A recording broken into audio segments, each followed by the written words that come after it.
Bismillahirrahmanirrahim. Assalamu alaikum. This is Myra Amjad. Welcome to Century Press and Publishers. Dear students, I hope you are enjoying your vowels. Because today is the last letter of vowels. Yes, and we are going to learn the sound of letter U. Yes, you know what is the sound of letter U? It's A. What is the sound of letter U? A. और हम यहाँ पे इसको as a short vowel sound इस्तेमाल करेंगे. हम देखते हैं कि हम अपने वर्ड्स में इसको कैसे यूज़ करते हैं.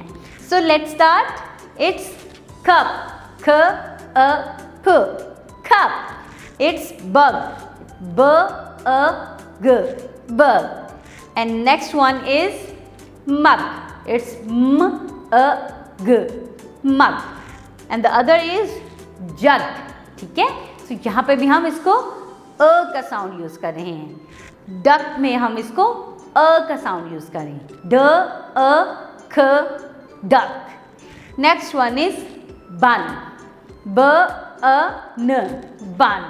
तो जब भी किसी वर्ड में अ का साउंड यूज हो, अ का साउंड यूज हो, इट मीन्स कि यहाँ पे हमारा वोवल लेटर यू आएगा. तो चलें, let's see in the next activity which vowel sound is missing. Okay, so it's hurt. Okay, h a t. Which sound is missing?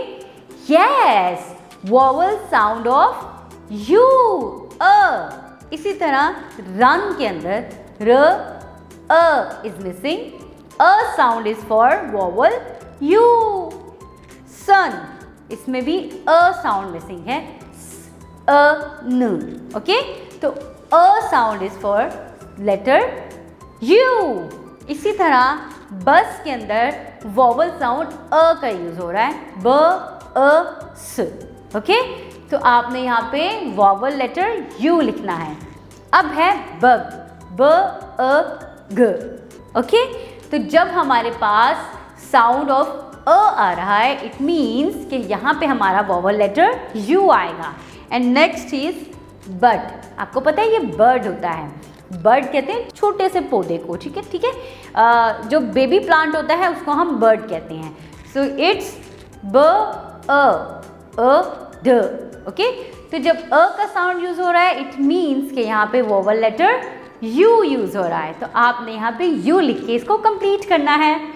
बच्चों, आपने इसी तरह वर्ड्स को पढ़ना है, उनके साउंड्स को देखना है और फिर आपने फाइंड आउट करना है कि कौन सा वोवल साउंड यहाँ पे यूज हो रहा है. Take good care of yourself. अल्लाह हाफिज.